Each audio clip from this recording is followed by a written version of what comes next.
start. Good start. We're already 1 minute behind. So sorry, guys. All right. Hello, everybody. Welcome to Lead Gen. This is our analog marketing or offline marketing class. And this is Poppy. I'm Matthew. I'm Angel. And we practiced it. We didn't practice that at all. So here's the deal. We're going to talk about offline marketing. This is part of the Lead Gen series that you can go pick up the show notes. I like just saying show notes. It's like we were a podcast. On the page, so there's links to different things that we talk about, and then there is also the video and handouts and things like that. So visit the page afterwards. If you are new to our series, go there, get caught up, listen to the other sessions. That will hopefully make these sessions make more sense. And oh, you know what? I didn't do a test again. So if you can hear me okay, go ahead and hit the hand icon. I just kind of assumed that you could. Okay, awesome. Thank you all for showing up. Okay, so here's our jam. We hold on 1 second, guys. Okay, sorry. So here's our thing. We did a couple surveys. We sent out some emails to some key folks and said, hey, what's going on with I love how the door closed. It's like an old 1920s, 30s radio show where you made fake noises and stuff. Got sound effects. Sound effects, yeah. That's great. So anyways, we did a survey of a bunch of folks that we know do a lot of marketing and been around for a while and said, what's working for your offline marketing? And then we did some Google searches, and then we looked at our own business. And to be honest with you, there wasn't a whole lot of responses. We had a hard time finding people who were having successful online marketing campaigns. So we've got a bunch of tools and resources. We're going to talk about a couple ideas to stir for you, and then some things to kind of get going. But all of that requires a plan. So we all know that we're big into having a marketing plan and a business plan, and this would be a part of it. This shouldn't be something you just kind of throw together and go, oh, I need to write a newspaper ad, and let's see if that works. Yeah, it should be part of a big strategy. So there's not one silver bullet. So if you're thinking of finding something that will get you all the leads, it's just not going to happen. There needs to be like a bigger picture. Multidimensional approach, yeah. Yeah, a campaign. Okay. So, but you do need a plan. You need to sit down, and I know all of you, your eyes roll back when we talk about this, about sitting down and actually spending a day and doing a strategic plan, doing your SWOT analysis, figuring out who you are, who your client is, and we've talked about that in other sessions, and making sure that any money and any effort you spend in your marketing, whether it be online or offline, is part of a plan.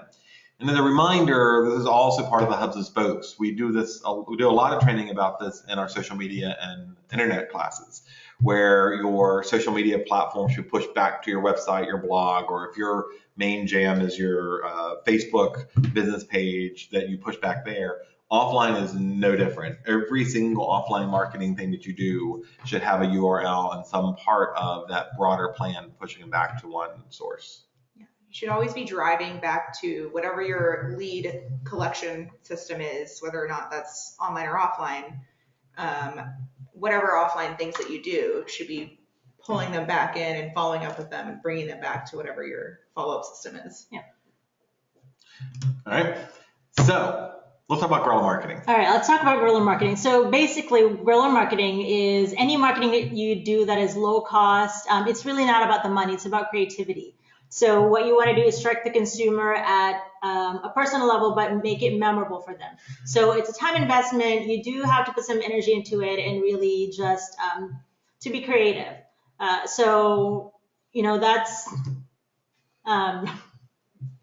that's what guerrilla marketing is. Doesn't have anything to do with the animal. No, it doesn't. That would be a lot more fun. It just has to have a lot of imagination, basically, and it's not necessarily about how much money you're spending on it. I mean, let's be honest. It'd be a lot easier to market a gorilla than it would be to market yourself. Yeah. So it's an unconventional way to market. Okay, so first of all, there's going to be a PDF from some other source uploaded in the show notes that has like 110 guerrilla marketing techniques for real estate agents. But essentially, this is going to be intentional campaigns that, if you will, ambush consumers in their daily lives, things looking at places they normally wouldn't. 3,102 is the average number of advertising messages that a consumer sees during the course of a day. and you need something that's going to make you stand out or make them pay more attention to what it is. And this is one example, not the absolute best example. It can be executed better, but we love the theory of this. And it's a billboard, got boxes because people are moving, and then a call to the real estate site.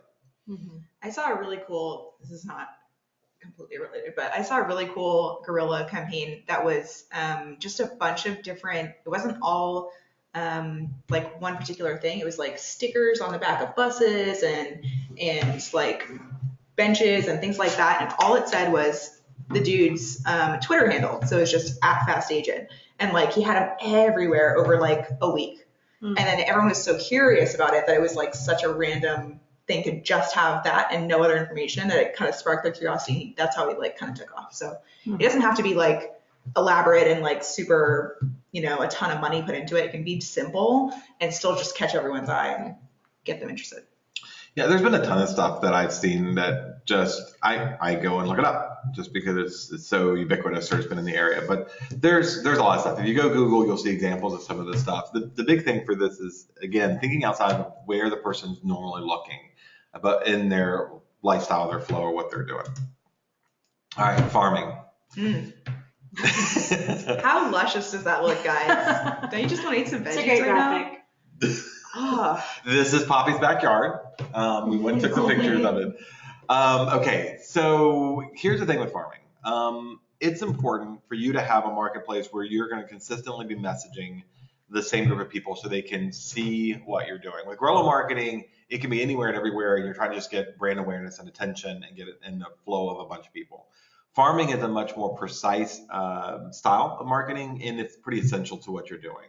Choosing a neighborhood it is the first step, but it can be, you can just do it because you live there without a lot of thought to it, and you can contribute to it. Or you can be much more scientific about the people who live there, what's their persona. You can get this data from CVX, you can get it from RPR, probably CVX a little easier, and focus in on one group and be involved in their community. You don't have to live there to do it.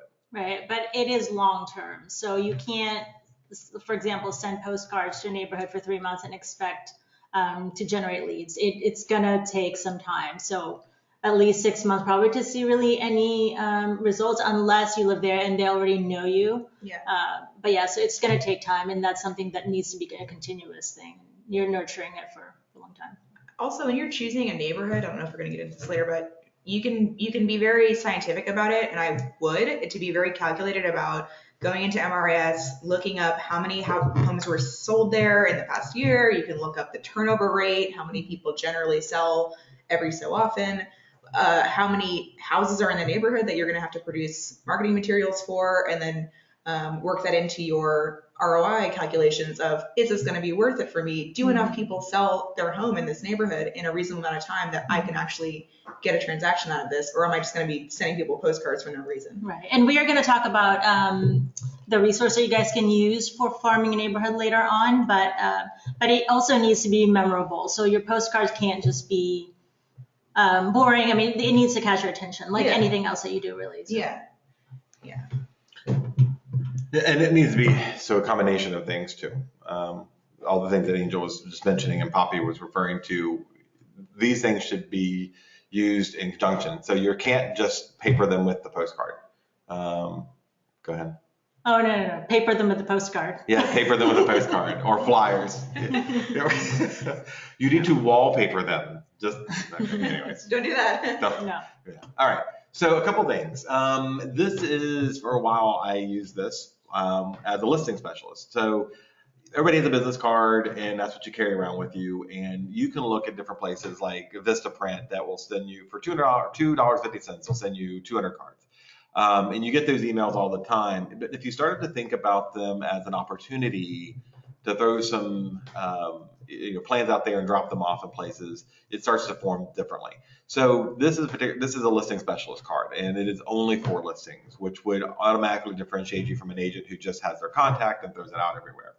But it also stands out when you're dropping it off at the barber shop or putting it on the board of the restaurant or wherever you're leaving them.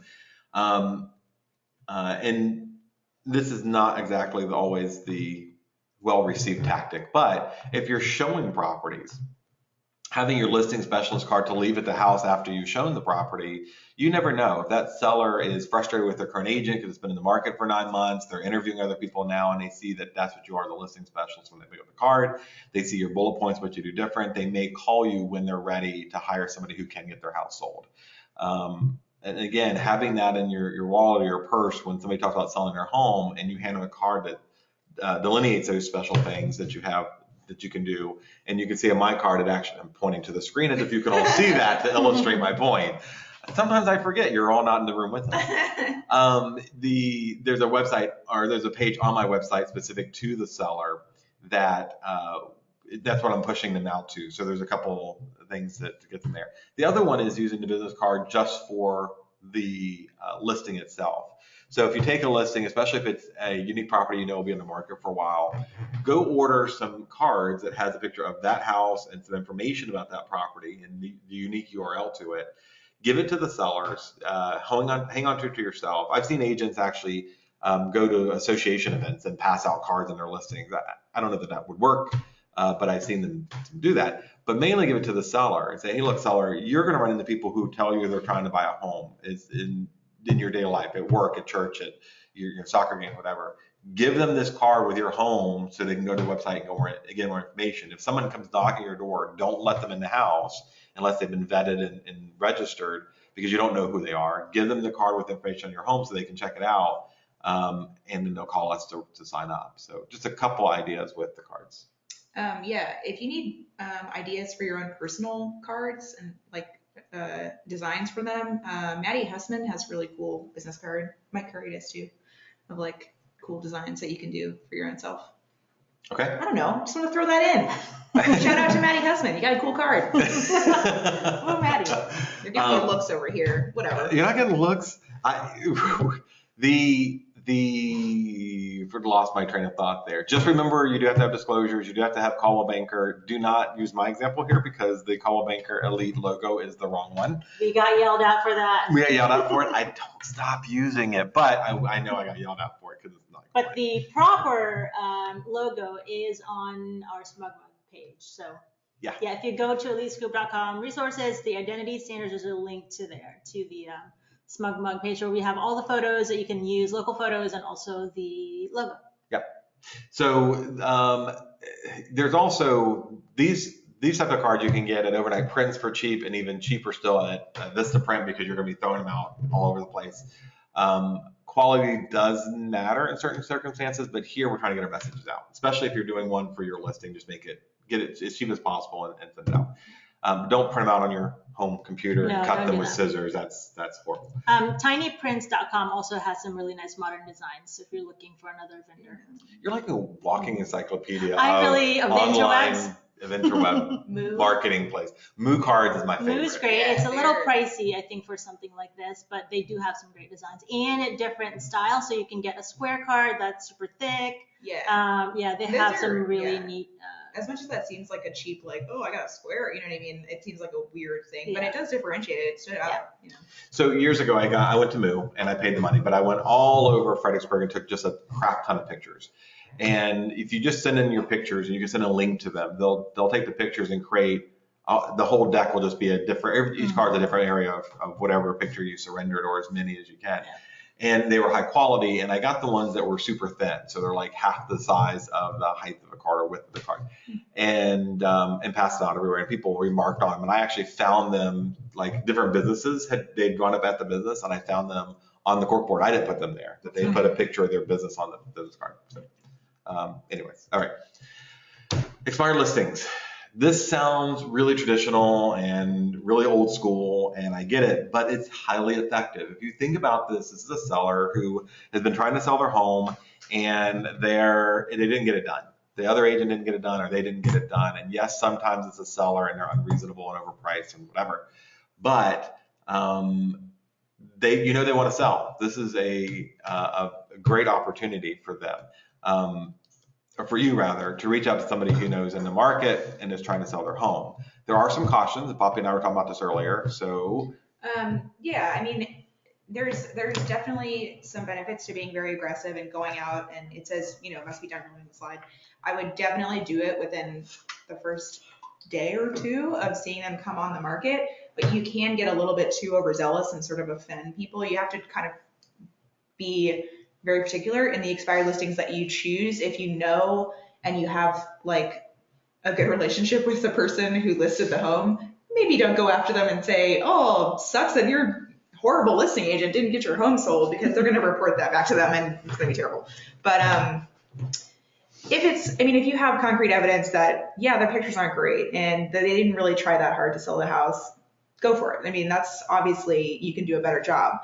But you do kind of have to pick and choose. If it's an agent that you know is a good agent and they tried their best and then it still didn't sell, you're probably not going to be able to sell it either. So I wouldn't waste time on it. But there's some diamonds in the rough to be found. You can definitely find some that the agent is too busy, they didn't do a good job. You could, take over and probably help them, but you have to be careful. I would look carefully. I wouldn't just take the list of everybody that expired that day and go out and, knock on their front door and tell them that their listing agent is terrible. Yeah, and I mean, just really look at the marketing efforts that the other agent did. So for example, if it was a waterfront property and they had some great pictures, but it really didn't show how close it was to the water, and maybe it needed an aerial view. So stuff like that you could add to it that the other agent didn't do that could possibly bring more value to the buyer looking. So. It says automated search. Yeah, if you haven't already done this, you can set up on MRIS like a automatic email to yourself every morning at like 5 a.m. or something, and it tells you all the listings that have expired that day, or they're about to expire or something. If you're going to actively do that, that's really helpful to have, just so you have a everyday reminder of like, go out and get these expireds and work on them. Yep. Okay. So, sorry, making a little thing. Yeah. So again, like she said, pick your subdivision, especially if you're doing farming areas, set up an automatic search in MLS. Make sure before you reach out to them, kind of recapping here, make sure before you reach out to them, they're not relisted or reactivated. There are some, although it's against MLS policy, there are some agents that after it expires, they'll go in and just relist it as a whole new entry, thinking that changes the days of the market, which it clearly doesn't. So, have a campaign ready. Once you've found the houses, know what you're going to say when you call. I'm like Poppy said, I'm not a big fan of ever talking about the other agent did. Hey, I noticed your listing was online. I noticed it didn't sell. We've had a lot of success with high definition quality or professional photos, with video, with our company resources, with Elite Edge, and I'd love to sit down and talk to you about this. Please do not. Be careful, I should say. If it's another agent in a company who has already listed this and not sold it, be careful how you approach this. I'm not telling you not to. It's just that there can already be disconnect between the resources and tools you're bringing and who was there first. So look at those searches. I think you should call before noon at least, between noon and 12, the day after it goes and expires. Don't worry about if it's been expired for 4 days. What's that? Noon and 12. Yeah, 9 and noon. That call has to be fast. Yeah, I mean, you've got 30 seconds. Tops. Noon. That's the time. I hate myself sometimes. Okay. Think about why it's expired. Look at the listing. If it's grossly overpriced, don't disregard it, but understand that when you go in there, you may not want to take it, just like any other listing. And can you even help? Is it your marketplace? And if it is a high-end listing, you've got the kind of time, call, leave a message, or talk to them, and then maybe swing by, drop off some information and some literature to see, to just set yourself apart. Understand that once it expired or temp off, remember, if it's temporary off, that is not a opportunity for you. That is still actively listed, and under the NAR rules, you cannot go and solicit them just for temp off. It's got to be expired or withdrawn. Yeah. And what else was I going to say? I have something.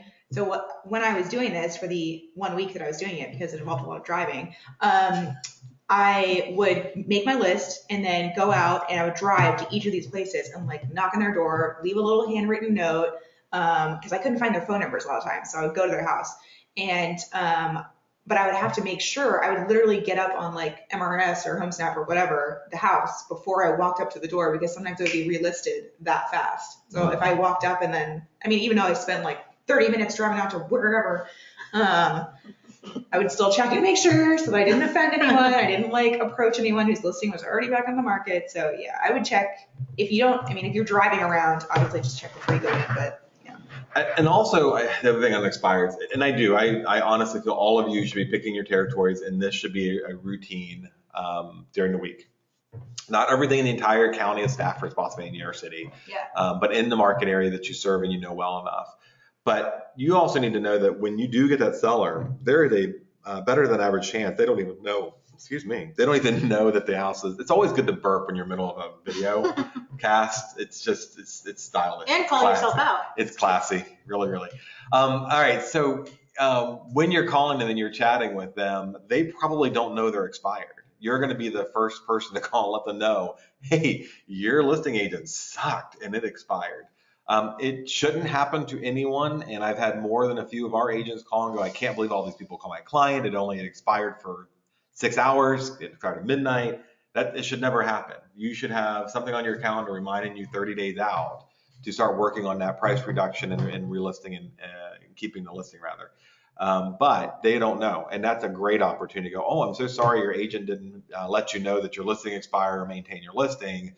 Let me talk about what we do to make sure that this doesn't happen and it stays active on MLS and Zillow and all the rest. So good opportunity there. All right. Okay, FSBO packets. I don't know what sites mean and conversion. So FSBO packet. Oh yeah. On your own website. I actually created this slide. Cool. All right. So FSBO packet sites and conversion. So here's what going on site is what it meant. So this is my thing. I love doing this. I know some people are kind of afraid of FSBOs because they think they're mean and they're trying to do it themselves, and they really aren't. Every once in a while, you get a guy who's just a jerk or a gal who's a jerk. But for the most part, they're trying to do this because either they saw somebody else do it on TV, they're just trying to save some money, or they think they're upside down or too close and can't afford an agent. So I know that there's anxiety when you go knock on that door to talk to them or even call them up. First of all, remember, for both expired and FSBOs under canned spam, you cannot call them unless you check the do not call registry. The exception is a small loophole. If Coldwell Banker Elite is the previous listing agent, then you don't have to call because they did business with our company. That's rarely the case. So you have to check do not call if you're calling expireds or FSBOs. And if you, to solicit them as a seller. If you actually have a buyer for a FSBO and you're calling to say, I have a buyer who wants to see your house, you don't have to worry about canned spam because that was their solicitation. Now, with that, FSBOs are not evil people. They have different reasons for why they want to do what they do. And to me, I always found that as a challenge. I got kind of bored with people who wanted me. I wanted to go after the people who didn't want me. So I stopped looking, which is nobody wanted me. I'm rolling my eyes so hard you could probably hear it. But. yeah, so nobody wanted me. I like the FSBOs. I had good relationships with them and had a good pattern with them. And what I did is realize that I, as bold as I am in some areas, did not like going up to a stranger's house, knocking on the door and going, I know you didn't want an agent, but I wanted to list your house anyways. So I found a more passive approach that really was just a big hit for me. And I got lots of interaction with them, the FSBOs, and more than a few listings out of it. And it didn't cost hardly anything but some time. So first and foremost, what's not on the screen is we created a link, and I'm going to give you the link. Some of you have heard this particular tactic before, but I'm going to go through it again for those who haven't. Where is the chat section? Oh, there it is. In the chat section here, I'm going to put a link here to what my webpage looks like. I'm in the middle of redesigning a new webpage because I have time to do that. Nope, that would be the wrong URL. That was a test. Ignore that one. All right, there you go. That second link is the right one. So everything, again, hubs and spokes, all the stuff pushes them back to the web page to take action. And so I created packets and carry about 5 of them around in the car. And if I saw a FSBO, those 5 packets, there were, at the time I lived in Caroline, so I had 2 for Caroline, 2 for Spotsylvania, and I had 1 that was just generic for the region. And they were in the bottom, and they were always in white envelopes. Because if you put it in yellow, that means it's somebody's divorce papers or eviction notices or legal documents. So we put it in white, and I had the white envelope. I'd carry a blue ink pen, and I would write notes on the front of the white envelope. Stop by today. Sorry I missed you. here's some information to help you sell your home. And there'd be a cover letter from me, and that cover letter would essentially say, I represent a lot of buyers in the area, presuming you do, don't lie. Or I work with sellers in the area. There's some things that I think I can help you with. Kudos for you. I appreciate the fact you're trying to sell your own home. If you'd like more information, and if you'd like to help me help you sell your home, please visit my website.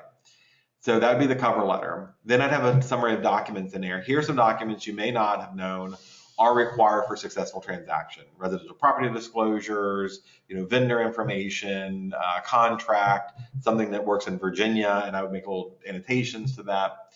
We put basic market information in there, and so the market information can just be a one-pager that talks about what buyers look for, how many days in the market are average price point, those types of things. My resume, and the resumes you can do, there's a bunch of sites, but my favorite, cvmkr.com, to make a resume for free. That's very contemporary and easy to do. The resume in the packet, the basic marketing information as well. So maybe a one-pager on, or the Elite Edge cards that we create for you guys and pass out in the offices. If you don't have them, go ask your manager for them. We would put that in the packet with a summary of all the stuff we do to sell homes, all the marketing stuff. The buyer search, what are buyers looking for? How do they find our home? Because that overwhelmingly, if you look at that, it's from the NAR profile buyers and sellers, which we have distributed before. It will actually tell you that they look online and find it, they look through their agent and find it. And it shows them that sign they have in the yard is less than 8% of buyers come from there. And then the RPR report showing the market statistics and market information. So they have a bunch of stuff, right? They have some useful data as well as a call to action to go back to your web page. But if you don't want to drive around trying to find FSBOs, there's a lot of ways you can find them online. So first is, we talked about this numerous times, on Zillow.com, there's a Make Me Move field, I guess. So these are homeowners that have put their homes on Zillow for sale, but they're not listed with an agent. So that's a great, these people are literally ready to sell, and they just don't realize the value of an agent. So that's your job, to show them that. Also, you can go to FSBO.com. They're all right there. So you can actually just mail them the package. You don't even need to go, if you don't want to go drive around town and delivering packages, you can do that. Or even militarybyowner.com. So those are homes that are for rent. A lot of them are for rent, but they have homes for sale in there as well. So those are not listed with any agents. So. Right. So if you're a little bit more passive and you'd rather mail it out, that's fine. If you notice, all the stuff in the packet is free. It's all stuff we give to you. You can print it out on our printers. You can get the white envelopes, stuff them in there, carry them in your car. And if you walk up to the door and you knock, if they answer the door, you go, "Oh, so sorry to interrupt. I didn't mean to interrupt your dinner or your time. I'm an agent," and your business card should be in there, by the way. "I'm an agent. I just wanted to drop off some information for you in case you were interested in getting some help. I'm, fine. Give me a call. I don't want to spend any more time." If they invite you in, great. Be careful, be safe, but great. You can start that dialogue. If they don't, you write a note on the envelope, you leave it at the door, and you run to your car as fast as possible, hoping they don't see you and, come out and try to talk to you. So if you're a little bit introverted, this is a good technique. As Angel was talking about on Zillow, go to Zillow and you can see I did a search on Fredericksburg.com. Here's a checkbox of all the different little dots here that have shown up. So I did Fredericksburg, Virginia. I'm going to get rid of all the for sale stuff, because that's stuff that is, except for by owner, that's stuff that has been entered in there into Zillow, either from MLS or by the owner. And I'm also going to get rid of the foreclosures and pre-foreclosures. So I have Make Me Move and for sale by owners. And you can see in the Fredericksburg area, there's 23 total between by owner and Make Me Move opportunities there for you. Those are people who should be solicited by agents and letting them know, hey, we've got a better way, especially they've been out on the market for a while. So if I go to the Make Me Move, my house is off. Okay. There it is, right there, a little dot there. Briefly Make Me Move, but we're fine now. So number one, middle of August, no one wants to see a house that's snow covered. Oh. Okay, that's better, but it's still not good. Dramatic. Yes. Anyways, so you can see this one right here, and it usually tells you all the information you need to set up a meeting to solicit their listing, right? And all they can do is tell you no. They're not going to eat you. They're not going to shoot you. They're not going to hurt you. But I was afraid they would. That's Yeah. why I'm just mailing stuff. On a serious note, so when I first started, I was very afraid of being yelled at. And so I 100% would never have gone up to someone's door and even dropped off a packet. I was too afraid to like get out of my car and do that because I did not want to be yelled at from my car. And so you can save yourself 1.5 years of not going after FSBOs, because now I'll knock on whoever's. I'll come to you. If you want to yell at me, that's great. I would love it if 1 out of 10 of those people actually got me a listing. I'll knock on doors all day. I would love to be yelled at. So yeah, you should just amp yourself up, listen to loud music, run up to their door, run fast back to your car, and then save yourself 1.5 years of not getting FSBOs. Guys, these are great tips. This is Yeah, you don't even know. You should be taking notes. Just make sure you're wearing tennis shoes anytime that you go to do FSBO hunting. You need to stretch. You need to limber up first. So the webpage actually had a place for them to enter their information about the home. You can see on my page, it actually asks, are you going to pay commission? What's the link to your video? Because more likely they don't have one. What's the link to your single listing webpage? Because more likely they have one. What's the flyer?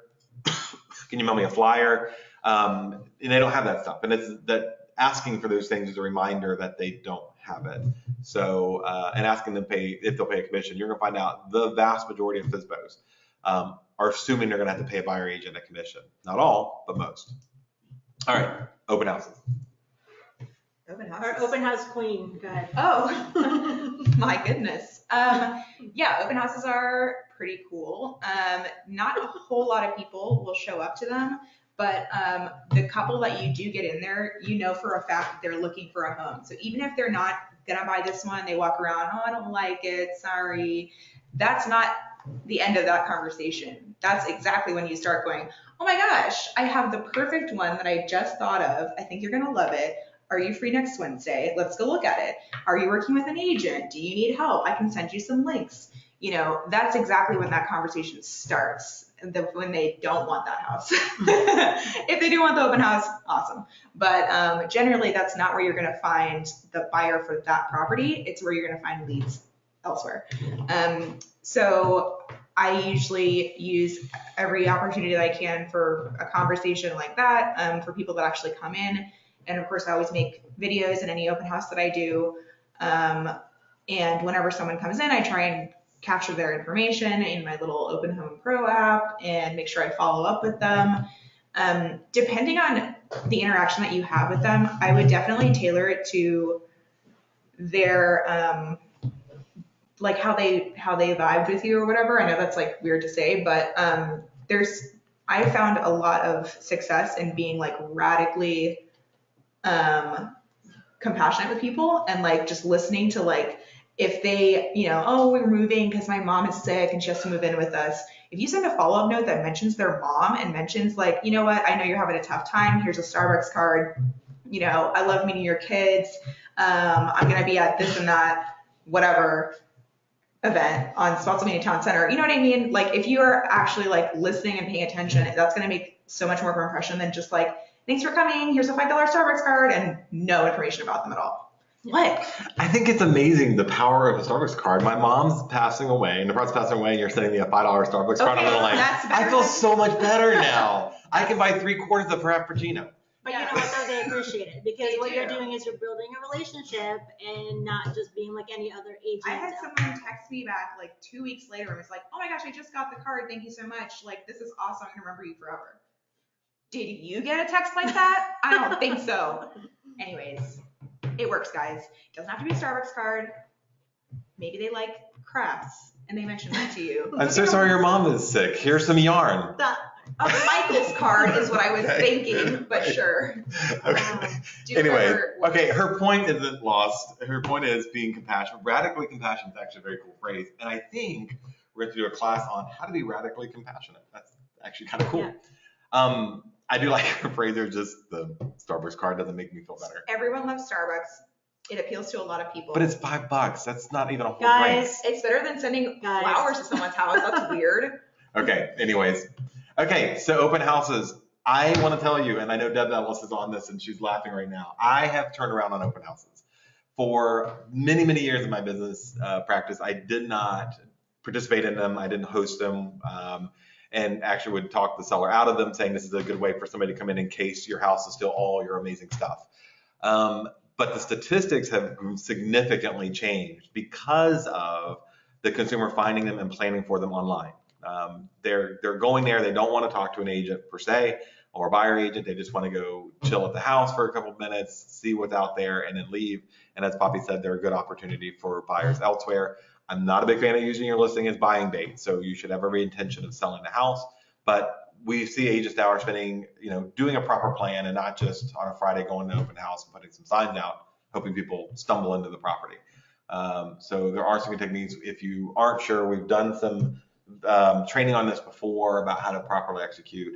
And Poppy didn't mention it, but she's actually truly had some success in converting people into purchasers for other homes and listings and open houses. And she does a hell of a job. I know Matthew doesn't want to mention it, but we actually sold a house through an open house, but also through the Facebook ad. So let me just talk about that for a little bit. When you're doing an open house, you obviously need to go online and actually promote it there. So you need to change or add it to the MLS listing, go on Zillow and add it there, make sure it's on coldbanker.com.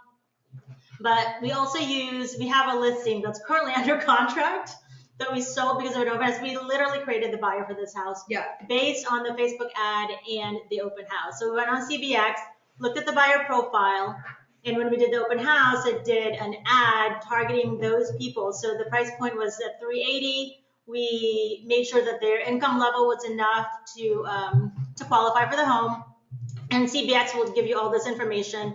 We targeted the local area and above. So I think for this house, it said, obviously Spotsylvania, Stafford, and Prince William counties. Anyway, we targeted that demographic that was right for the house. So the person who ended up writing an offer saw the Facebook ad, went to the house. They hadn't really been looking at any homes at all. So they were just online, but she happened to see it on Facebook, went there and loved the house. It was perfect for their family. So Deb, I'm sure is laughing now because literally this buyer bought the house because she went to the open house, but saw it on Facebook. So it's not just the open house. It's again part of a bigger scheme, a bigger strategy, but you can use that to actually create buyers for your listings. I am choosing to believe that the house sold because of the Facebook ad. They happened to show up for the open house. They had a wonderful time. They did. They stayed for a long time. They loved it. They splashed in the pool. Those kids ran around. So let me just point out something that these two knuckleheads are not pointing out is, yes, they came to our open house, but what agent did they use?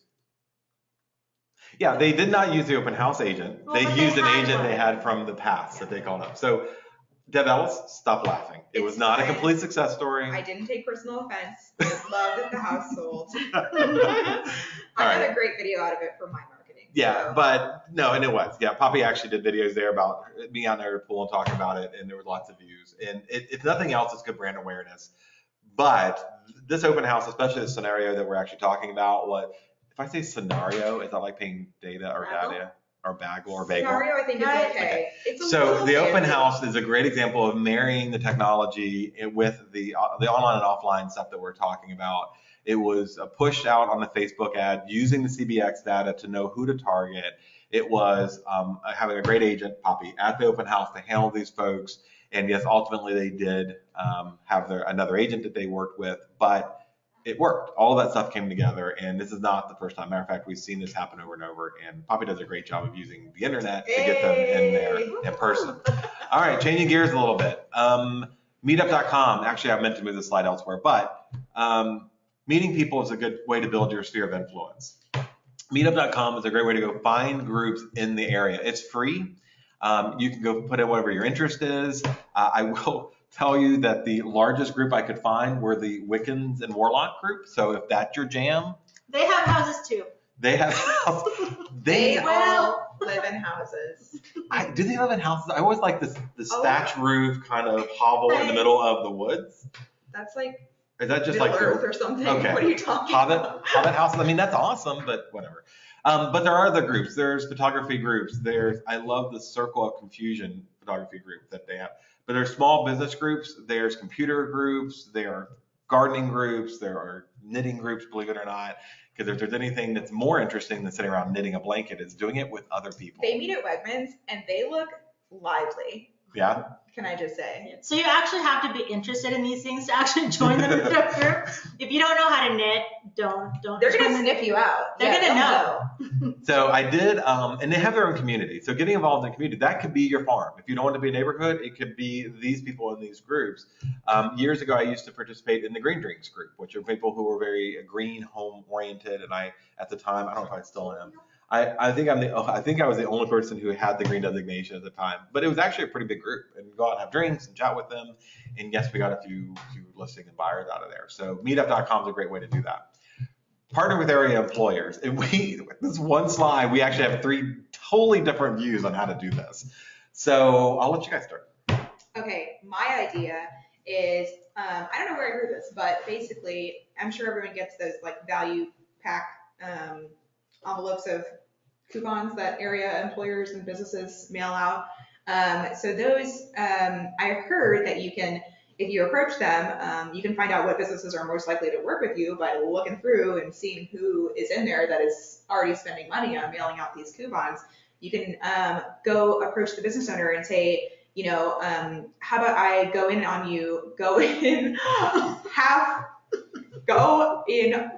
oh my gosh, I can't even. With you. Go in with you, thank you, on mailing out these coupons. Guys, okay. Do not beat up any small business owners. So if you go in, wow, why do I keep saying that? Okay, so if you ask, you're gonna partner. If you partner with them, if you ask to put your name and your logo and your links on behalf of their coupon, and you know, then there's a coupon that goes out that's like 10% off duct cleaning or free dinner at so-and-so's. Everyone stop. She's making me cry. Okay, so you guys ask why I send out emails at 3 and 4 in the morning. Why am I working that late? It's because when we're here, it takes us all 14 times to say one thing to get our point across. So guys, you can partner with local businesses and use the fact that they're already sending out coupons and put your information on it. And then especially if it's like a home related thing, you could do like, somebody had like a carpet cleaning one. I saw one that was for like roofing or whatever. That would be kind of a hard one because that's such an expensive thing. But if it was like 10% off whatever, that is like easy enough for the business owner to be like, yeah, sure, half of my marketing budget is paid for and you get your name on it, that's fine. And then you have something that you can kind of offer people and get your, you know, they might be looking for carpet cleaning, they're not looking for your ad, but it still gets in there. You get a view, basically, and exposure. Right, so there's value in the pieces. So if you're sending out a newsletter or email campaign to your farm and you say, oh, by the way, I have negotiated a 10% off fee for gutter cleaning or whatever it is, then you can present that with your branding on it on behalf of the business, and it helps the business. You're paying for the promotion of the business owner, and all they have to do is agree to the discount on whatever you're doing. So that's one idea. One thought I had on the partner with area employers when I saw the slide, because we all have different tactics apparently. So what I was thinking about the larger companies that are around, you know, in Fredericksburg or in your service areas, you know, maybe partner with them, because really the focus is to bring value to your marketing, right, and educating people. So what if you partnered with the larger employers and actually go in and do a presentation, maybe a first-time home buyer presentation, or it just depends on the demographic of who's working this. So if you're looking at something like Geico, there's probably going to be a group of people that are maybe renting and going to be buying for the first time. So tailor some kind of class that would appeal to them, or maybe a transition from renting to buying, something like that. That will actually bring value to them and educate them on the process, and then you become an expert in their eyes. Yep, and you can also do partnerships with the business owner. So if you have a mid-sized company, they have 40 employees or 50 employees even, you can offer some type of flyer that's just for their employers, and perhaps as a listing agent, you'll pay for their home warranty or a portion of it, or as a buyer agent, you'll reimburse them the fee of, I don't know, home inspection or something at closing. Do be careful with this. There's apparently some confusion about this. You can rebate your clients at closing or participate in paying part of their closing costs, it diminishes you a little bit if you're throwing out that kind of stuff at the beginning. It's like I'm overpaid, so I'm giving some of it back to you. You have to be real careful how you do this, but I like more tangible things. But you do that to a benefit to this employer. It could be the sheriff's office. And in that case, you could also offer additional information, or like Angel said, even partnering, bring in a moving mortgage loan officer to talk about their first responder special mortgage program and do a class for fire rescue police, or teachers if you have those kind of programs. A lot of lenders do. Or that you have whatever. Again, partner with them to offer something of a benefit that is unique to their group, or you only offer to them. But if you on your webpage go, I'm paying for home warranties for anybody who sells for me, it diminishes the value. So you want to do a partnership with the employer. They will, and then have them distribute your flyer or your brochure or your whatever it is to their employees on your behalf. So it gives it more authority, if it will, or more of a company benefit. Okay, it has to be on the HUD. You're forgetting that part. Yes, it has to be disclosed on the HUD. You can't give it cash money to anybody if it's not on the HUD that the lender approves, or rebates or discounts or anything else. Home warranty you could pay off the HUD because that's just a gift, but everything else. Trade shows, festivals, fairs. Okay, so many years ago, the brokers I was with at the time, before I knew they couldn't require me to do this, required us to participate for a couple hours when they had like harvest festival kind of things. And I showed up begrudgingly and irritated that I had to be there. And I got there, and the three agents who were there before me were sitting back, smoking cigarettes in the back of this tent type of thing and just gossiping. And that's not my jam. I didn't really care that much for it. So I said, what are we supposed to do here? And they're like, oh, well, the office administrator printed out a bunch of listings and we want to pass those out to people in case they're interested in buying them. That's nonsense, because they were, even back then, they were still going to the internet or had an agent. And so I went to my car, I grabbed the grease board, I came back out, and I wrote down at 2 o'clock to 2:15, I am talking about 3 things a buyer needs to know when choosing an agent. And at 2:30, there was 30 or 15-minute breaks in between 15-minute sessions. And I had no idea what those 3 things were when I was writing them on the grease board. But I wanted people to come to me to get information. And so I would talk for 15 minutes about whatever topic I wrote down. And no, I wasn't chasing people down with a piece of paper with 5 listings on it. They were coming up 3 or 4 at a time, but that's still 3 or 4 people who are interested in that topic. And I actually walked away that day with 2 listing appointments and 2 of them listed because I was providing informational micro session. So the Expo Center, job fairs, whatever you can get into to talk about that. If it's a job fair, you're talking about relocation, or maybe it's rentals or you're specific because there are people looking for jobs. You want to have information there that relates to whatever you're doing. The home shows are big. There's a ton of people coming in audiences. And the booths are not that expensive. So having that set up at the fairgrounds or whatever is a good opportunity to engage people. Just make sure you have meaningful literature and information and conversations, and put up there. Ask me about benefits for first responders, whatever it is. There's a reason to come to the booth and engagement. Use the phone. I hate the phone. I hate it. But there's times where you've got to do follow-up with them, whether it's taking a section of your sphere of influence and every couple of weeks calling 3 or 4 at a time to check in and see, especially if you've been a year or longer and they're already thinking about selling or buying, or they know somebody who is, or they're investors, give them a call. Calling even businesses to talk about partnering can be a challenge for some people. So pick up the phone, use it the best you can, reach out to people. Don't just assume that your postcards are getting through or your Christmas letter or whatever it is, and call. And when you do, actually ask for a referral. Start off with, hey, I'm just checking in. I had a minute. You were on my mind. I just wanted to check in with you, make sure everything's okay with the home you bought or sold. Or if there are people who haven't yet worked with you yet, we talked last year. Call and check in with them out of the blue. That's awesome. Call about their anniversaries or birthdays or whatever it is. But start off with hey, I was thinking about you from the time we worked together or you last heard. And then, oh, by the way, how's your family? If you start off asking about the family, they know what that call's for, the business call. So just chat with them. Only a few minutes is still fine. You're just reminding them you're there. And don't forget, you can also send them handwritten notes. I mean, that's really effective in getting their attention and actually opening up the piece if it looks like it's a letter from a real letter. Poppy disagrees. Okay.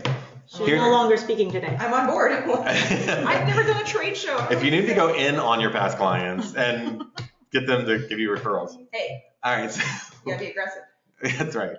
So engaging, they're doing cheerleader motions right now if you are wondering what's going on in the background. So engaging renters.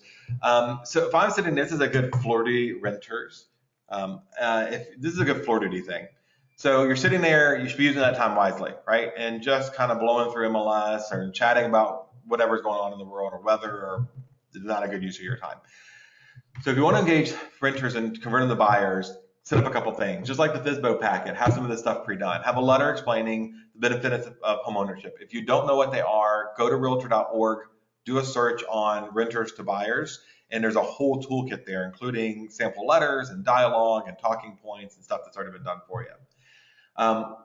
Get a letter from your lender that says, here are some basic qualification things you need to know, and then here's a chart. If you're paying a monthly mortgage of between $1,000 and $1,200, this is the price range of a home you can buy, $1,200 to $1,400, $14 to $16, $18 to $19, and break it down very simply on that page to show them what in a typical mortgage with decent credit they could afford as a house.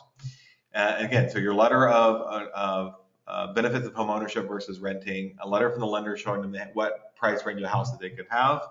Go to the MLS, find people who've rented in the past 12 to 18 months. That's when they start thinking about not renewing and maybe buying, and send them this packet with the letter explaining the benefits, a lender letter that your lenders can draft with basic requirements, and send them a list of homes in the price range of the rent they were paying when they bought the house. You are not going to know their names. That's okay. Do a handwritten envelope just with the address on there and send it out. If they pick it up, awesome. If they open it, they probably will, especially again, blue ink, handwritten envelope. If they pick it up and they can read, again, a trigger of, oh, here's the benefits I hadn't thought of, a call to action to this agent's webpage for more information about it, maybe a video of you talking about it, because not everybody wants to talk to an agent, first off. So the video you explaining it may trigger them asking more questions, searching homes on your website and getting there. And then again, showing them nine or so listings of homes similar to the rent they're paying that they could own, tied to the benefit of ownership. Again, you print it off on our printers, you put it in an envelope, you put the stamp on there, send it out. Good opportunity to convert renters to buyers and get them in your stream. You can do both of those you can do at the same time as you're searching the MLS. If you find out who is renting, that person that owns the house is a landlord. So you can send them a letter at the same sort of time frame, a couple months before their lease is up, saying, I see that you're renting out your property. Just wanted to check in and make sure you're not thinking about selling. If you are, I'd love to talk to you about listing it. So you can kind of save time and do both at once. If someone's renting and thinking about buying, if someone's renting their house out, they're thinking about selling, you can just mail them all off. And then, yeah, I'm doing hand motions, but you know what I mean. She's very animated today. Yes, she I had coffee. So the stuff that you're sending to the renters, another thing that you could offer is if you're partnering with one of our movement mortgage loan officers, they will actually help people repair their credit. So if that's something if that's a reason why they're renting is because they have crappy credit and they don't really know how to fix it, that's something that you can offer them. Hey, this is a service that we can give you. So yeah. And Movement loves leaving crap all over the offices, and it's there. Go grab a handful of them. They're not going to be bugged about it. Matter of fact, they're going to be loving that you put this in there. Throw that in there. They have the map program, a couple other things. The brochures are there for you to use. They look great. Send them out. And if you need help with your letters and all those things, Poppy can help you write letters. Hi. As our content strategist and resident author, she can hook you up. All right. How are we doing on time? Right, we're right on. So closing disclosure letters, we've talked about this a lot. I love this technique.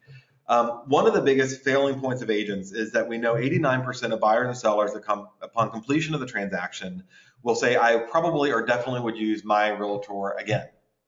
Only 12% do. For the most part, that's because we don't stay in contact with them. We don't follow up, we don't touch base with them. And even if they've moved out of the state, they're a great source of referrals. We'll talk about that in a minute. They're a great source of referrals. So you stay in touch with them. They've got friends, family, relatives that they knew here in the area that they're still reaching out to. But a very, very easy way to follow up and make them feel like you had not forgotten about them during the end of the transaction is after the closing, you get the closing disclosure statement, right? And it's got the list of the fees that they paid. Some of those fees are tax deductible. So you create a generic letter, and again, we've given, and if you go to elitescoop.com/docs, you can go look in there in their advertising folder, and there's a sample word letter for this specific technique. Yeah, I think it's called a HUD letter or something like that because they used to be called HUDs. So you're going to get that letter and you're going to say, "Dear Mike, we are so thankful that you work with us as a company or as a group or as a team or as an agent. By the way, some of the things on your settlement statement are tax deductible. Please find a copy of that closing disclosure here. I hope you're doing well. If you know anybody else who could use my services, please let them know or let me know so I can reach out to them." So let's say today is August 17th, whatever it is. We have a closing today. At the end of the closing, I'm going to finish it up. I'm going to submit everything so I get paid. I'm going to print out a copy of the generic letter. Doesn't seem so generic. I'm going to print it out, sign it, again, blue ink, so they know it's real ink. I'm going to sign it. I'm going to put a copy of the closing disclosure. I'm going to put it in an envelope, put a forever stamp on it, and throw it in a drawer. Do not mail them out right after closing. And then come around November 15th or so, when everybody's kind of wrapping up their year and it's almost time for you to get your tax and receipts together, you send out this letter and it looks like you were thinking about them at the end of the year. Really, you close it all out during the transaction, and now they got this awesome letter from you thanking you for the business, asking for more, and giving them something tangible instead of just a request for more business, and reminding them about the tax deductions. So they don't have to dig through files from 9 months ago when they closed and find that out. They don't have to remember, oh, by the way, we sold something. It's all right there. Yeah, they're going to really appreciate it. If you're anything like me, I had to dig for it when at the end of the year after we closed. And I wish my agent had sent it to me, except I was my agent. So technically, I didn't do my job. So anyway, it's a really great thing to do. Yeah.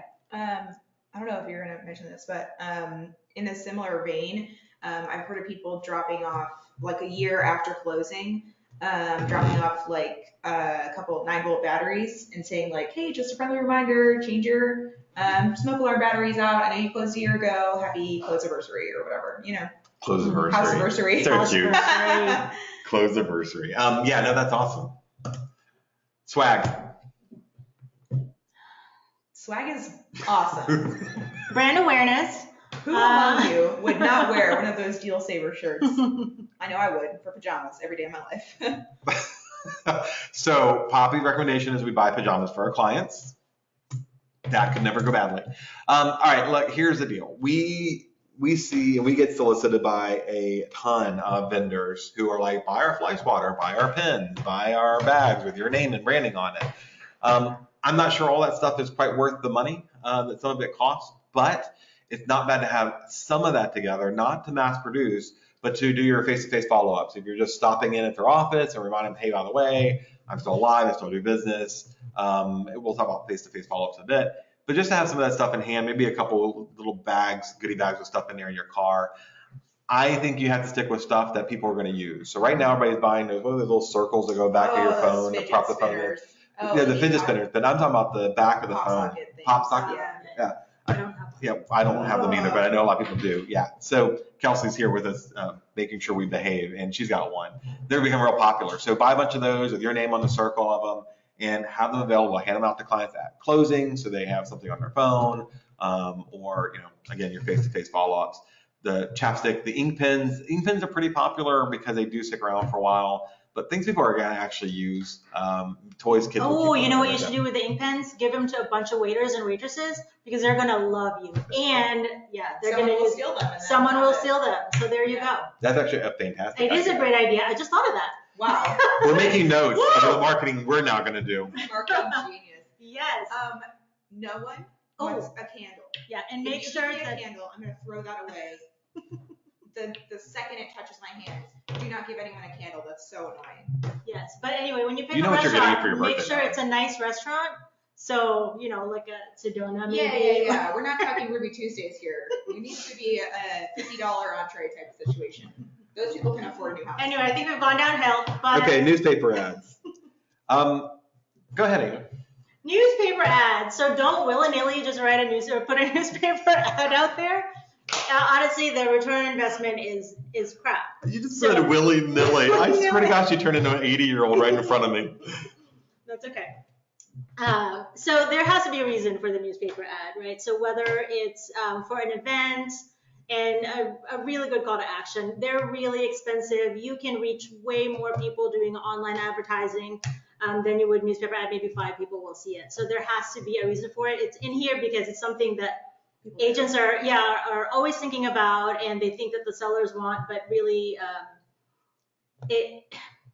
it's not the most effective way to do your marketing. It's also really, really hard to figure out if it's working at all. So if you do one, include a URL that has some type of tracking on it, so that it doesn't have to be in the URL, but if your site has tracking, enable it so that you know exactly how many people actually went to your site because of the newspaper ad. And then you'll be able to literally calculate, okay, I spent $1,500 on this ad and 3 people clicked it. Yep. That's $500 a person. Is this going to be worth it? Yeah. But it might be for you, and worth a shot. But or you can use a URL shortener like Bitly. Yeah, that way, yeah. You'll know. You can track them. Actually, even what time they clicked on the link, or they entered the link. I have a graphic that actually is a shot of an agent who ran an ad in the newspaper, says click here for more information. Oh my God. No. They used like an online graphic and actually ran it in the ad. Don't do that. So look, the newspaper ads are branding promotion, right? It's name recognition. You're not going to sell anything out of that. You're generally not going to get immediate call to action. If you do, it's fine, but your return on investment isn't nearly as well as if you're spending a quarter of the money on a Facebook ad or something online. Remember your demographic of who's reading the newspapers. That is not those are statistical realities. That is not a slight against anybody who reads the newspaper versus online reading or a combination of the two. These are typically going to be sellers, very few buyers, with the average age of a buyer in Virginia being 36. They are not necessarily newspaper readers. They would rather read it online in other places where AdWorks would be a good option, or other tools. But if you're doing newspaper ads, it's got to be noticeable, or so you're either going big or you're not going at all, right? If you're not doing color, if you're not putting a good call to action to website and getting attention of that demographic, then you've just wasted your money. So and again, it can be brand awareness. You're just seeing your name over and over again. Make it useful. Sponsor the SPCA, or proud to sponsor a team or something like that in the community. If you're just saying, hey, call me, I'm a realtor in the classifieds, it's just not effective. It used to be, but it's not anymore. Face-to-face follow-up. Probably like sending them a coffee cards. I would rather meet them at the coffee shop if I could, but I do send the cards too. But face-to-face follow-up.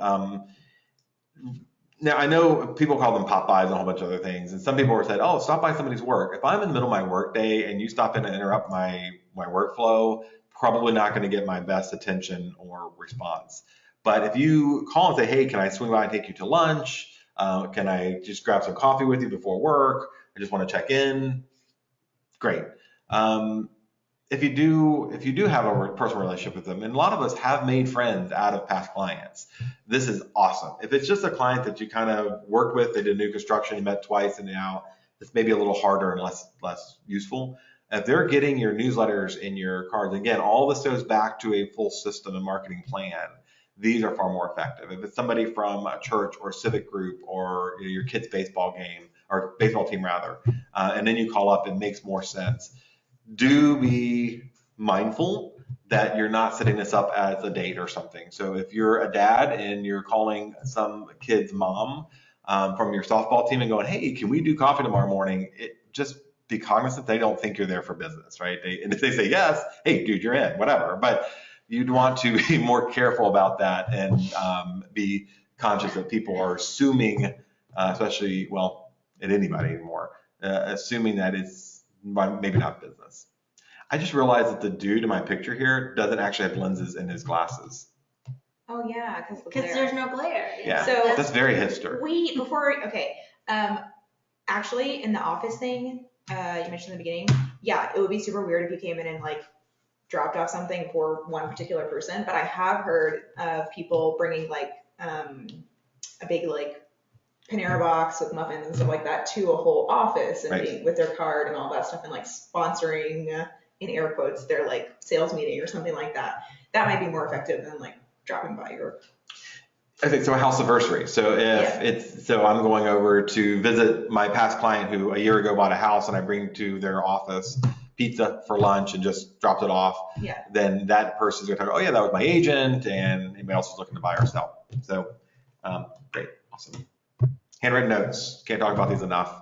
Some of you get overwhelmed by the thought of, oh my God, I've got 300 people on my sphere of influence, and I need to write notes for everybody.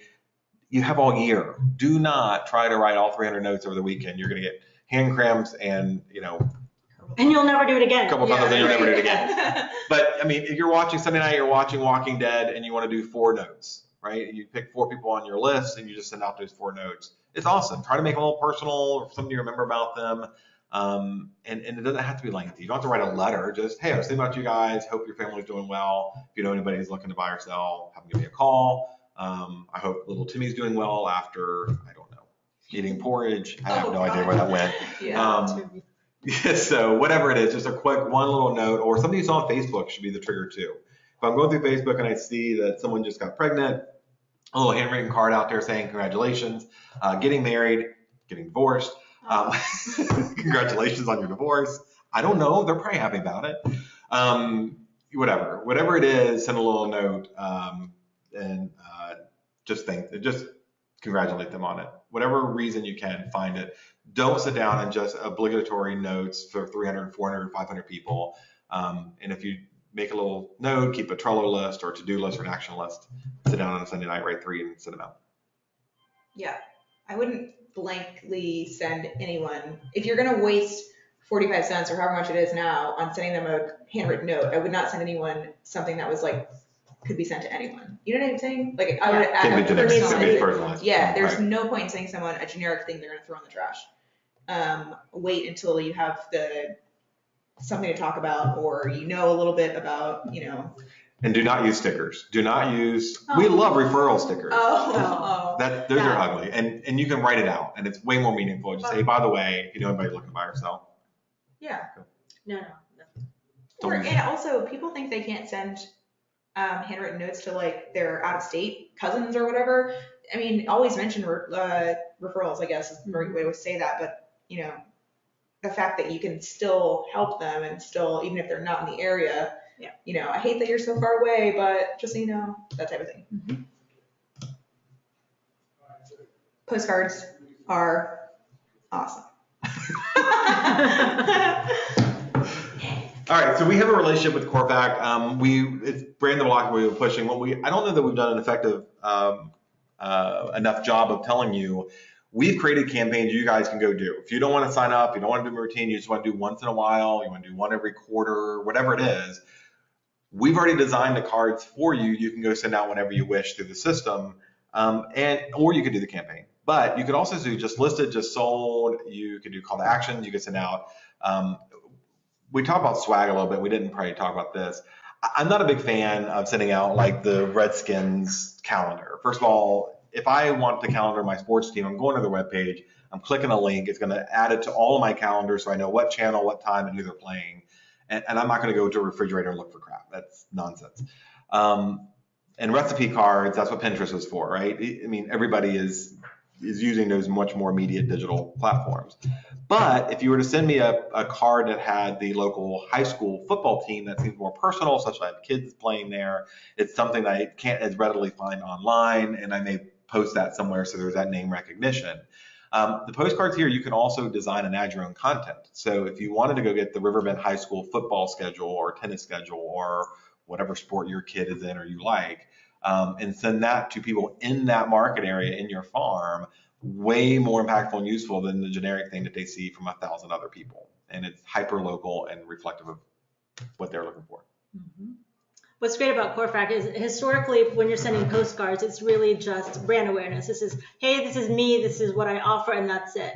So with our Corfact cards through Brand the Block, there's a call to action. So every person that gets it, they have their own unique code that they can enter. They can go on a website, enter that unique code, and then they can actually get valuation online. So that's another way for you to generate leads. And it's not just a passive thing that you're just sending out postcards. It's actually getting you real people that could possibly sell their homes. Yeah, you can see who's logged in. You can see how many times they go and check their home's value, which you'd think wouldn't be that often, but I have had a couple, there's 2 or 3 in particular that they check every so often. And, you know, that's kind of an indication that they're interested. They want to probably sell if they're looking at their home value that much. Yep. Even though they haven't reached out to me in particular. Sure. But it's also a good thing that it doesn't actually tell them the exact value. I mean, no online valuation model can really give you that. It prompts you as the agent to contact them and set up a meeting and tell them that, you know, in order to really give you a good analysis of your home, I have to see it and, you know, make sure that all the upgrades are taken into account and stuff like that.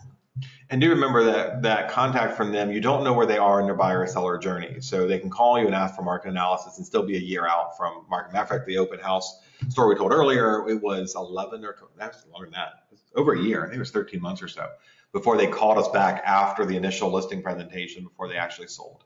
So, yeah, this is part of a process, and you need to put them in a campaign and use your SAP CRM and everything afterwards. Personal brochures. This is awesome. I talk a lot about having resumes. Brochures are great. You can leave them at your favorite coffee shop or barber, or have a couple in your car to put in your thing, in your packets for FSBOs and your packets for renters you're trying to turn into buyers, and just to have them generally available. It's a good way to get a couple bullet points across, more information in the business card. And Canva, we talk about it all the time. It's free. It's awesome. And this brochure you see on the screen took all of 10 minutes because the template was already there. I added some pictures. I added my content, typed up one little short or 2 short paragraphs. And you could do one for buyers, one for sellers, one for tenants who you want to be buyers, whatever it is. You can create as many as you want and print them on the office printers and fold them up. The only downside is the office printers, because they're not professional level printers, you're going to get a white edge around it. So just remember when you're creating these, there'll be a white edge there, and you need to use a little bit higher quality paper than your everyday printer paper that you can get at any office supply store. It's okay. That's fine to have the white edge for what you're doing here for mass producing them. You can also render this and send it out to, what did you say, tiny prints, overnight prints. Overnight prints is one, or just a local printer really that will do the full bleed, which means the graphic goes all the way around. Yeah.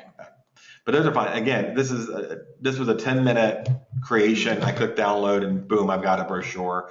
They have real estate specific templates, which is what this is, where you see the shape of the house and everything. So it's brainless, and there's absolutely no reason to not go do this marketing on your own. They also just put in a bunch of, you can get free stock photos from anywhere, but they put inside of Canva free stock photos that you can use that are like real estate specific or a lifestyle or whatever you want. So it's like even easier. You don't have to navigate away from the screen. Networking groups, there's lots of, we talked about meetup.com earlier, do-it-yourself networking groups. I've got a longer story that we don't have time for about actually doing this, and it was very successful. I'll give you the abbreviated version. Go call people, and I would call, say, lifestyle connectors, people who do photography, weddings or not, the florist, housekeepers, all those type of people who are your regular everyday, your Pampered Chef people, your Mary Kay, I don't know if they still do that kind of stuff, whoever those people are.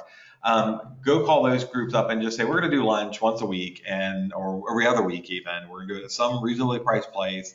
And the deal is to meet, talk about our businesses, share business cards, and also refer to one another.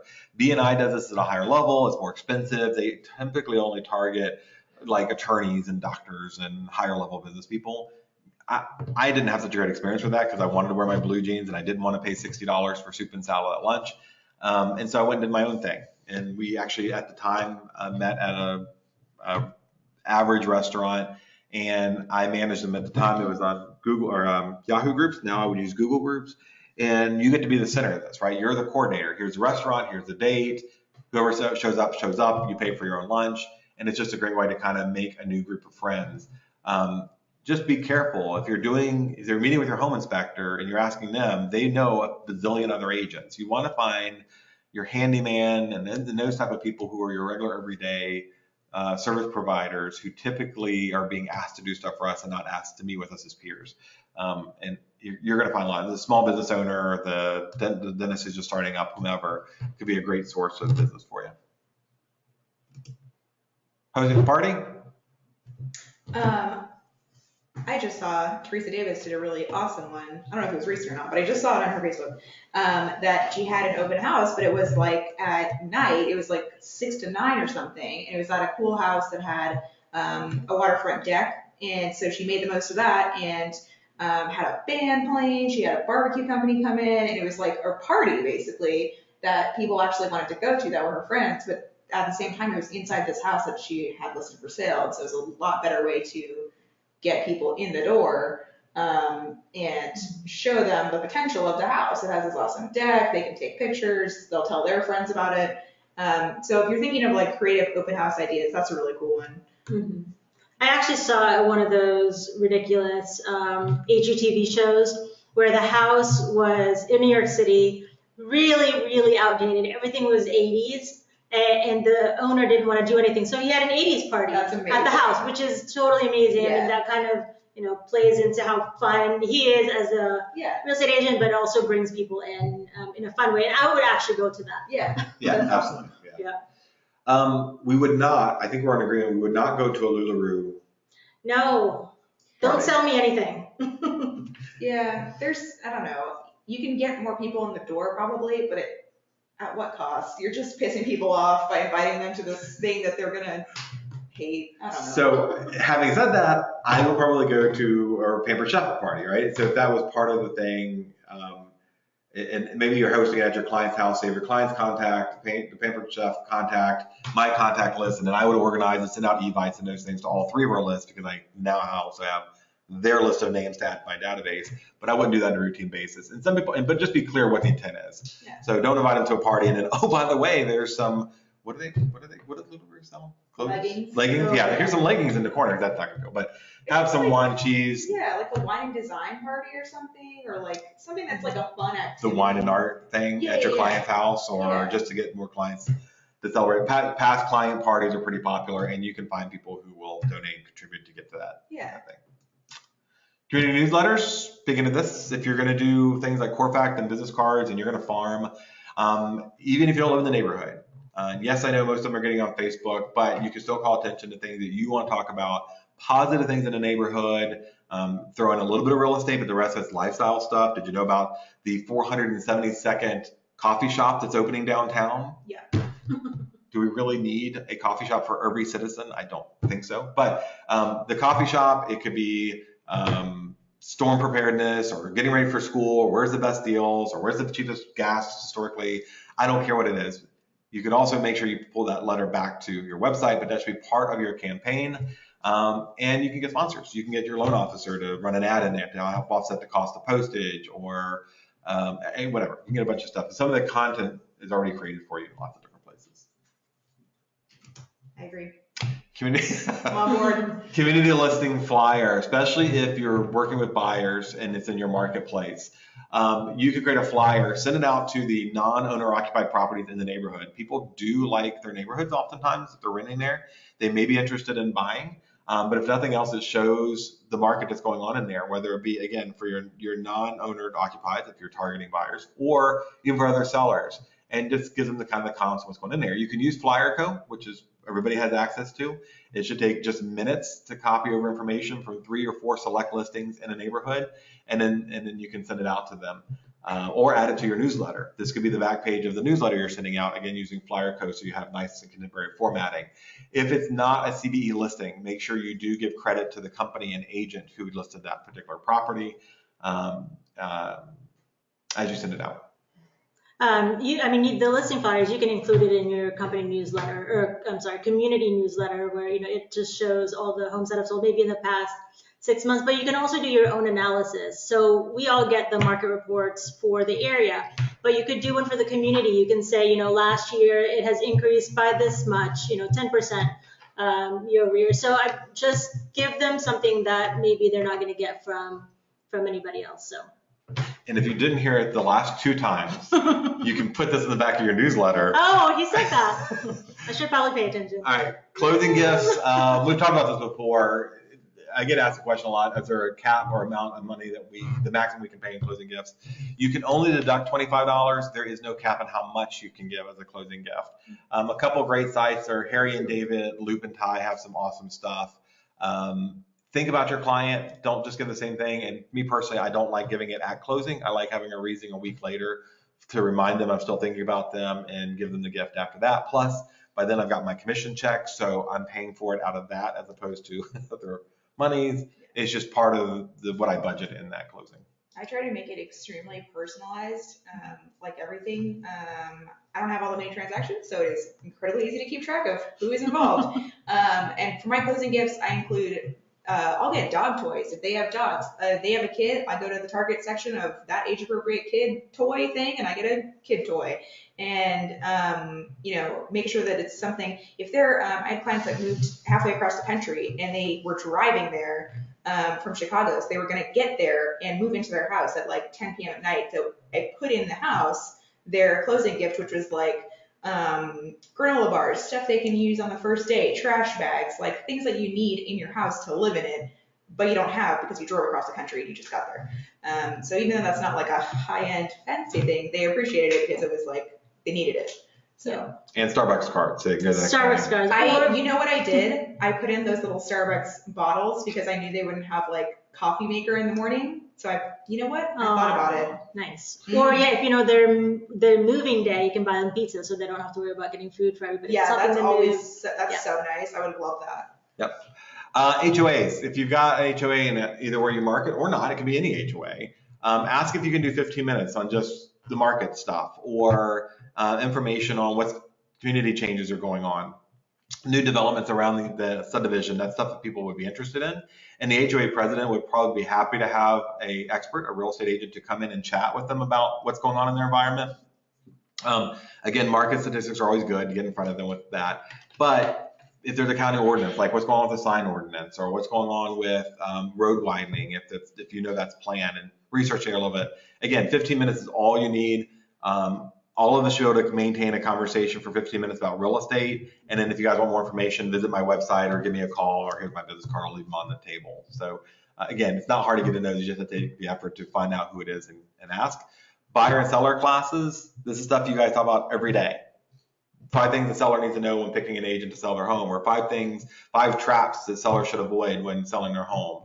For buyers, 3 ways to get the best mortgage or whatever it is. And you can partner with home inspectors or loan officers if you're not inherently an instructor to get them to talk about it, and have, do it at a community center or even our offices. You can invite people to our offices and schedule the time there, or the clubhouse of an HOA. They usually will give you that kind of time if you're doing free classes. The HDA does some training and certification. I find it to be a little arduous, a little more than it needs to be, and a little difficult. But right now you can do stuff, your Facebook ads and other places to get people in there. And if you only get 3 people who want to know what they need to know to prepare to buy, awesome. That's 3 people who are specific to that, who are, high target ratios is pretty good, and you can make it your own. And we can give you resources and help you with that if you need it. Community yard sales? It sounds hard. It's not actually that hard. I don't know if it's hard enough because I haven't done it, but Cassie Treywick did it and she said it was really good because she got to talk to all of her neighbors and socialize with everyone, and they saw her table there and it was great. So good job, Cassie. But yeah, try it. I mean, if you have a community yard sale, I know like a couple of different neighborhoods have them like biannually or whatever. Might as well just set up a table. I know Brian McCullough's done something like that at not a yard sale, but it was at a school event. Just have a presence and engage people and be friendly, and it's more than what people are doing. So yeah, it's part of you being the core, you organizing stuff, get your name out there. Then of course you put a tagline about who you are, what you do, or they'll go research it. It's just you taking some activity and time to do this. It's not going to cost you a lot to organize this.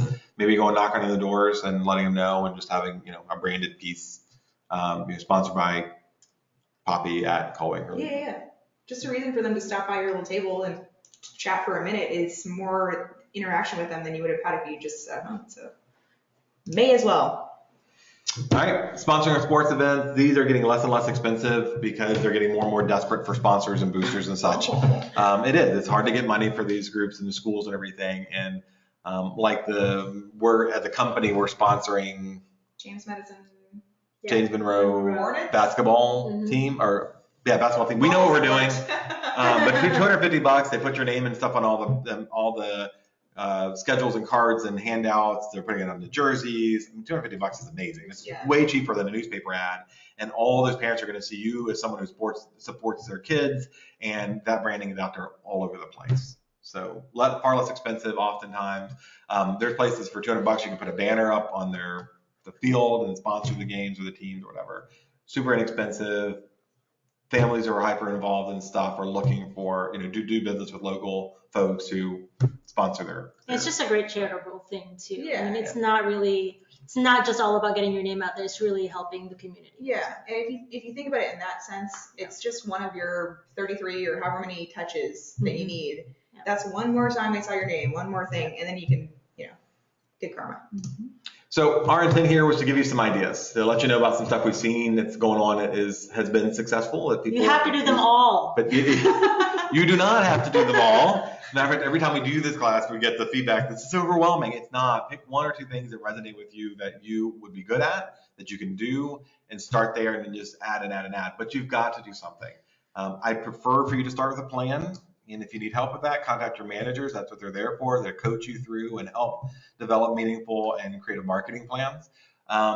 And then take action. You cannot just take these things, hear this stuff, go, that's a good idea, scratch it down on a piece of paper, and then disappear and never do anything. You got to take some responsibility for your business as an entrepreneur, managing your stuff. Remember, when you get up in the morning and you look in the mirror, you're looking at your chief marketing officer. And if they're not doing a good job, you need to pay and hire somebody else, or start to buckle down and train and do it yourself until you can afford somebody else. So you've got to take some action.